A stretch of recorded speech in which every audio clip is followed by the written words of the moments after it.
हम हैं अल खिदमत फाउंडेशन। أحب الوفاء بشتى الصور، أحب الوفي الأمين الأغر، فأهل الوفاء كلون السحاب وحسن الربيع وماء المطر.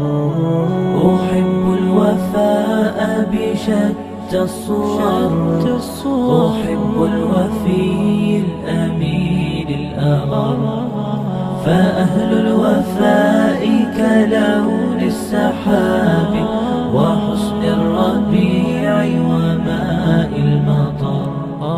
مقامهم فوق رأس الجبال وفوق الروابي وعند القمر.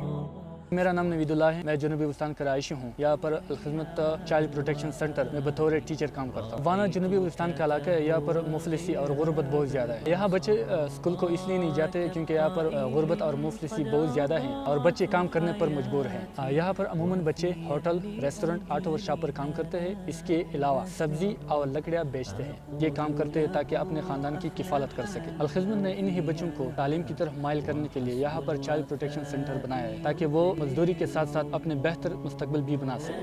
यहाँ पर चाइल्ड प्रोटेक्शन सेंटर में तालीम के साथ साथ कंप्यूटर भी सिखाई जाती है और इसके साथ साथ तफरी के मौके भी फराहम करती है। वाना में मौजूद चाइल्ड प्रोटेक्शन सेंटर का मकसद ये है कि यहाँ पर मेहनती और काबिल बच्चों को स्कूलों में दाखिला दिलवा सके ताकि अपना मुस्तकबिल और मुल्क का नाम रोशन कर सके।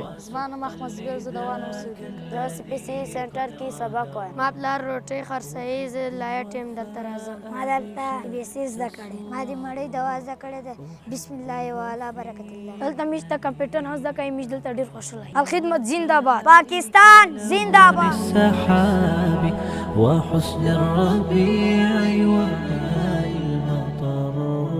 أحب الوفاء بشتى الصور، أحب الوفي